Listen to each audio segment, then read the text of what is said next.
शरदीय नवरात्रि पूर्ण होने पर जो विजयदशमी आए, उस दशमी के दिन जो एक शमी का पत्र भूलवश भी महादेव को समर्पित कर दे, उसकी जिंदगी में कभी संपदा की कमी ना आए। एक शमी का पत्र, एक शमी का पत्ता 14 करोड़ सोने की मुद्रा से प्रबल है। एक शमी का पत्र।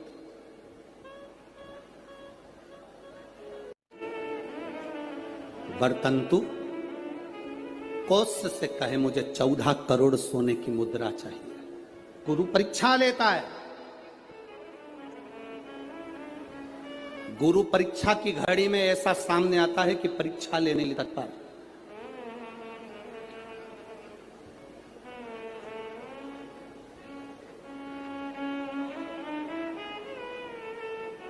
ली परीक्षा, 14 करोड़ सोने की मुद्रा। कौश गया तुरंत राजा रघु के पास।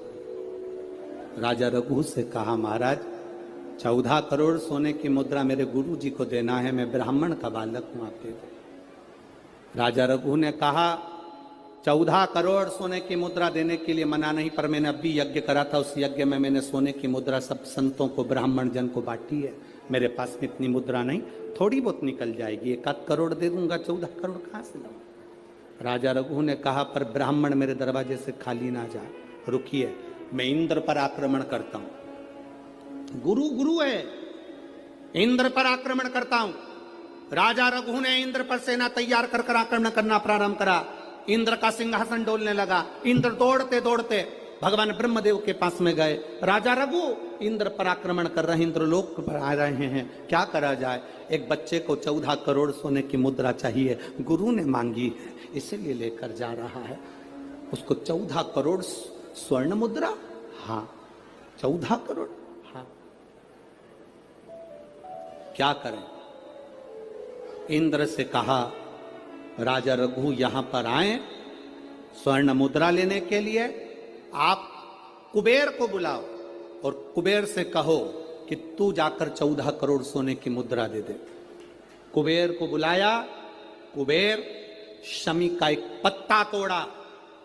शमी का एक पत्ता कुबेर ने तोड़ा और पृथ्वी पर आकर शमी के पत्ते को तोड़कर कोष को दे दिया। कोष, ये शमी का पत्ता ले।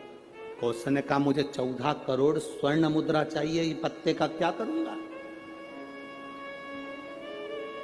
14 करोड़ मुझे स्वर्ण मुद्रा चाहिए, इस पत्ते का क्या करूंगा?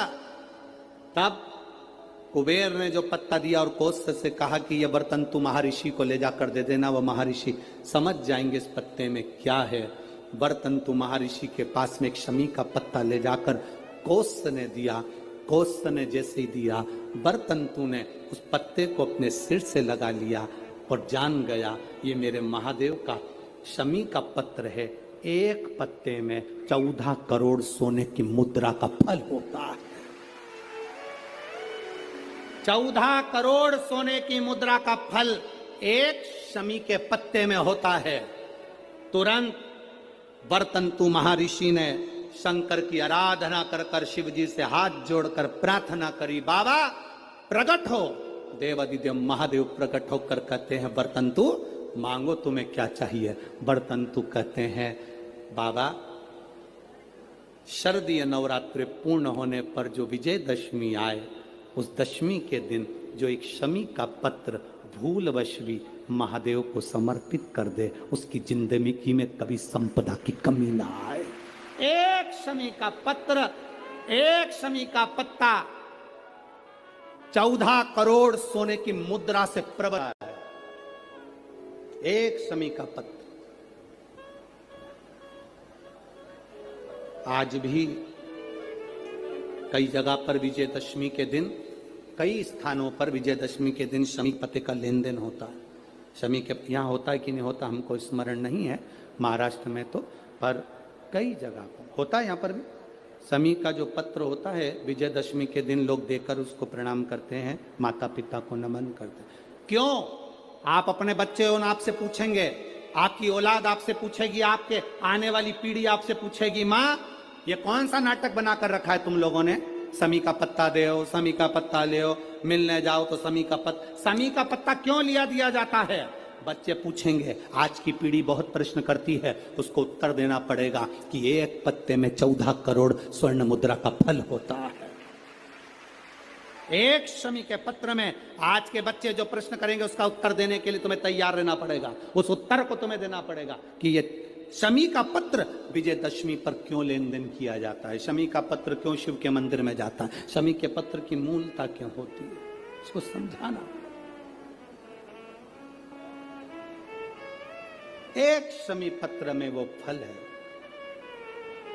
और केवल यही नहीं, शमी के वृक्ष के नीचे, बेलपत्री के वृक्ष के नीचे अगर भूल से भी बच्चा, बूढ़ा, कोई व्यक्ति एक पार्थिव शिवलिंग का निर्माण कर लेता है, भूलवश भी उस पे जल समर्पित कर देता है, भूलवश भी उसके भाव से पुष्प या शमी पत्र या बेलपत्र भी चढ़ा देता है, तो वो इस संसार में कहीं ना कहीं सुख भोगता ही है, उसके जीवन में दुख नहीं। शमी पत्र की मूलता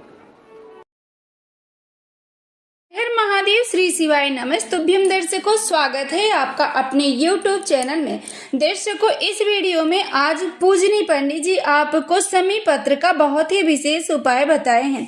दर्शकों, आप जितने भी भाई बहन हमसे जुड़े हुए हैं, आप हमारी फैमिली की तरह हैं। ऐसे विचार किया कि जो पूजनी पंडित जी आपको उपाय बताते हैं, उपाय तो हम बताते ही हैं, और साथ में आपको प्रत्येक दिन की पूजा, जैसे कोई विशेष तिथि हो तो उसकी पूजा हम अपलोड करेंगे। आपको प्रत्येक दिन की पूजा हम खुद करके समझाएंगे कि आप किस तरह से पूजन करें, उसके बाद उपाय करें। यदि आप विधिवत पूजन करते हैं, उसके बाद आप उपाय करते हैं, तो आपकी मनोकामना बहुत जल्दी पूरी होगी। शरद पूर्णिमा की पूजा आपको किस तरह से करनी है, वो वीडियो हम रात्रि 8 बजे आपको दे देंगे। आप उसे जरूर देखें और रात्रि में आप उपाय करें। प्रदोष काल में आप शरद पूर्णिमा के दिन अपने घर में माँ लक्ष्मी की विधिवत पूजा करें, ताकि आपके घर में माँ लक्ष्मी की कृपा हो, आपके घर में जो भी समस्या है, परेशानी है, वो दूर हो।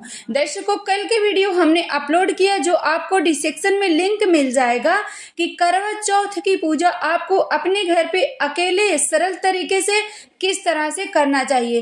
कुछ भाई बहन करवा चौथ को बहुत ज्यादा बता देते हैं, जिससे आप परेशान होते हैं, तो बहुत ही सरल तरीके से हमने आपको बताया है कि करवा चौथ की पूजा आपको कैसे करनी चाहिए। तो आप उस वीडियो को जरूर देखें, करवा चौथ पूजा विधि। और अगली वीडियो होगी शरद पूर्णिमा की, और यह उपाय शमी पत्र का आप दशहरा के दिन जरूर करें। आपके घर में माँ लक्ष्मी की कृपा बनी रहेगी। आपके आसपास कोई शिव मंदिर हो तो 1 लोटा जल समर्पित करके एक शमी का पत्र अवश्य समर्पित करें। जो भी भाई बहन चैनल पे पहली बार आए हैं, चैनल को जरूर सब्सक्राइब करें।